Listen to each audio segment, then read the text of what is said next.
Loves Schizophrenia! What? He's wearing a Black Sabbath World Tour 78 shirt? You bet your ass I am! Black Sabbath rules!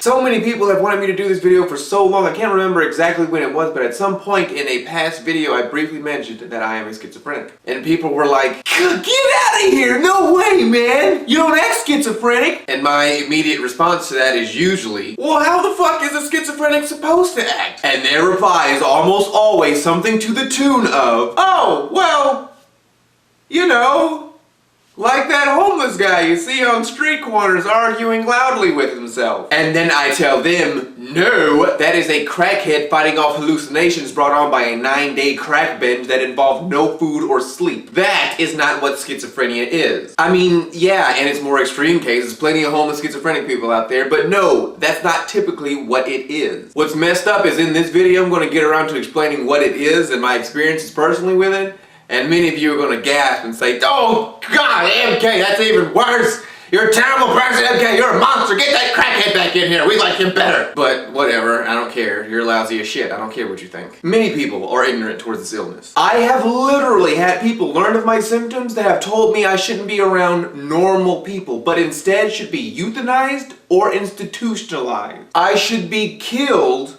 or thrown in the loony bin for the rest of my life. Yeah, big surprise me not wanting to talk about this until now. People are just... ugh. Schizophrenia is a mental illness that leaves people suffering it with an altered perception of reality. Hearing, seeing, and even feeling things that aren't there. It's incredibly vague. What? Well, that was pretty vague and generic. I know! You didn't let me finish! Wait a minute. Who let you in here? Really, bruh? Get out of my house! Other symptoms include confusion, inability to express emotion correctly or at all, lack of motivation, abnormal social behavior or isolation, poor dress and hygiene, and paranoia. So, juggalos, basically. Yeah, many of them are weird and smelly and make poor life decisions because of this. Many are at least mildly schizophrenic. And now a bunch of those idiots are like, yeah, I'm schizophrenic! Who fucking does that? Who does that shit? A schizophrenic will laugh at a tragedy and weep over comedy. Or anything in between. Or, more likely than anything else, feel nothing at all. Many people confuse schizophrenia with multiple personality disorder or bipolar disorder. Please understand that these are completely different conditions and cannot be interchanged. So don't. It's not the same. Now, my experience. I knew very early on that I wasn't like the other kids. I mean, I was a kid. But I wasn't. It was like I was maturing at a hyper-accelerated rate. But what was really happening was my symptoms were becoming apparent. And my mother saw this in me, and she hated me for it. I was beginning to show signs of a lack of emotion, or not knowing which emotion was appropriate for which situation. I remember 2 instances specifically. They stuck with me more than most of the other ones did. I remember being in the Calumet Apartments in Fort Worth, Texas, and I was at the bottom of the stairs, and my mom was a few feet away in the living room sitting on a couch. She was talking to me and she was hysterical, just crying her eyes out. I can't remember her crying that hard before that.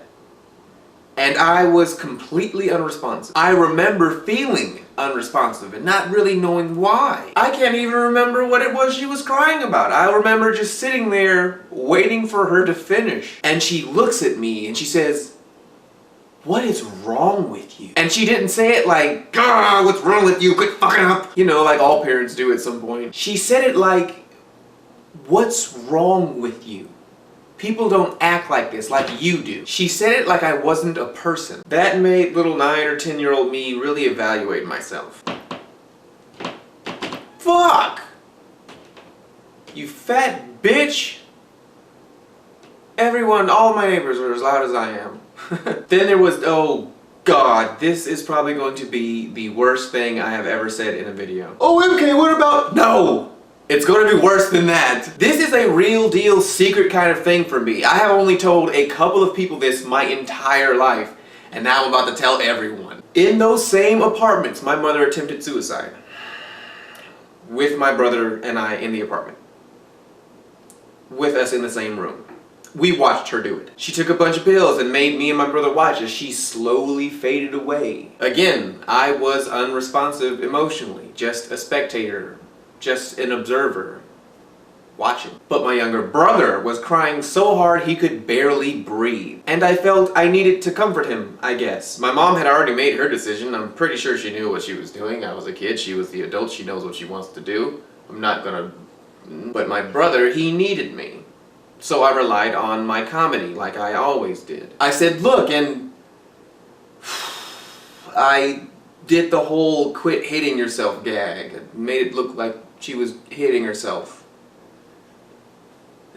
Yes, you heard me right. I was playing with my mother's corpse like a toy. And there's that gasp I told you would give me. Don't even worry about it. Don't even worry about it. I'll go get that crackhead. You guys definitely like a random crackhead more than you do me at this point, I am sure. Keep in mind, I said she attempted. My younger brother called 911 and saved my mother's life. They were able to resuscitate her. She's fine. Still a pain in my ass. Still love her. Oh, you don't love her? Yeah, I do. I love my mom. And I don't want anyone thinking my mom's a bad person. I mean, she is. She's lousy. But she was a good mother I was taken care of as a child. And I was a lousy kid. She'll tell you the opposite was true. But I guarantee you she wishes she sold me to those gypsies. Remember those gypsies that tried to buy me and Charlie, Mom? Life is so fucked up. Now, on to my treatment, which my mom very obviously sought after instances like these. It started with me being incorrectly diagnosed. I was one of the kids that was slapped with the old ADHD like the multitudes of kids back then were. Your kid acting up in school? ADHD. Your kid burning down the school? ADHD. Your kid stabbing me in my office right now? Oh god, I'm dying. Yeah, but that was partially my fault. I lied throughout years of my evaluations because I was paranoid, terrified, really, that dudes in suits and doctor's coats were gonna come by and take me away. And as bad as my mom was, I did not want to be taken away and put into the system. Fuck that. I was not getting molested. I remember so many doctors and counselors and therapists all just observing me for a while and taking a few notes from my mom and being able to tell that they're going to have to ask me the old question, do you hear voices? They all asked the same question. And I lied because I knew they were really asking, little nigga, are you crazy? But even with the oh so milder version of me that I gave them, they were so quick to put me on all these medications to correct the imbalances. And my mom was all for it. She had taken me up there with every intention on having me put on medication. Like, please, Dr. Jesus, Lord God, just give him some pills. I can't take this little shit no more. Just give him some pills and fix him. And they did. I guess. For my entire childhood, I was on medication. When I hit my later teens, I opted to go without them. As I grew older, I just liked them less and less. I was old enough to be able to finally discern what all the pills were doing to me. But admittedly, or perhaps coincidentally, this was also the time where I began to notice, well, wow, there's beginning to be a change in me. This is getting a little out of hand. It was at that point that I had a talk with a friend of mine's mother who was a doctor. I said, I am having a bit more difficulty mentally, but I absolutely do not want to be placed back on medications. Folks, I cannot stress to you enough. Some of these medications and combinations of medications, even when prescribed absolutely correctly, can zombify a person. I mean, just these side effects. I have literally seen doped up schizophrenic patients drooling. And it's not like they're catatonic, like they're just... They're normal people just talking and they'll just bleh. Yeah, man, so I went to the corner store and they didn't have my bleh. Just out of nowhere, they'll just bust the slob. It's because some of the medications leave you without the ability to control your mouth completely. Your tongue and lips will just kind of do their own thing. But sometimes it's like it takes your mind away. It takes your soul away. Anyway, this doctor loved me, so she referred me to a colleague of hers that helped me manage my symptoms in her downtime from home. My symptoms were still mild enough that this was very feasible to do. This is the part of the story that always tickles me a little bit because the people that aren't familiar with this illness usually cross their arms and say, yo, DMK, this is bullshit. How can a doctor have the necessary equipment at their home to diagnose and treat you? And all I can do is look at them funny like, dude, what do you think causes schizophrenia? A fucking tumor? We don't exactly know what causes schizophrenia. Several factors, both internal and external, play a part. But we don't have scans or blood tests for this and most any other mental illness. Diagnoses are made by asking the patient questions about themselves and their experiences and their symptoms, monitoring behavior, and maybe asking questions of their family members and spouse also. At any rate, I was good. The methods taught to me to keep me rooted in reality worked almost perfectly for years. I mean, obviously there were a couple of bumps in the road.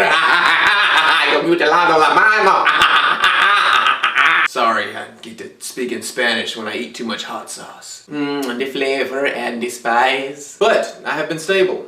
For the most part. I had an episode recently that resulted in the harm of another person, and I was required to be placed back on medication. But I'm fine. They're fine. Everything's fine. People with mental illness of any kind can never expect to have a perfect life without issue. As long as your mind is still alive, you're going to still have that mental illness. Even with all the therapy and all the medication in the world. But then again, that's true for normal people too. The difference is we aren't always in control of every aspect of ourselves. Some behaviors, some decisions are made for us while we fight with ourselves. We really only ask for understanding. Yeah, some of us are weird, exceedingly so, and smelly. We don't like bathing. It's not that we don't like being clean, it's just we don't care. We look at the shower like, fuck that, it's wet in there.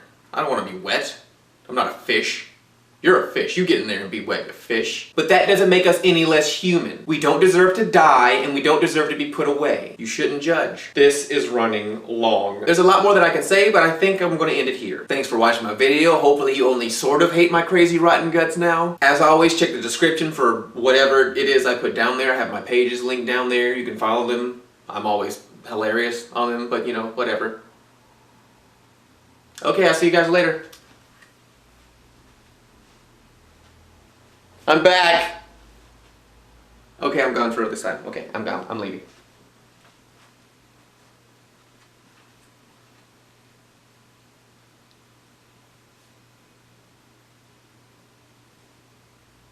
Something else I think is interesting. Schizophrenics will experience differences in voices in accordance to culture. People in the US will mostly hear angry, threatening voices, while people in Africa will mostly hear friendly voices. Isn't that wild?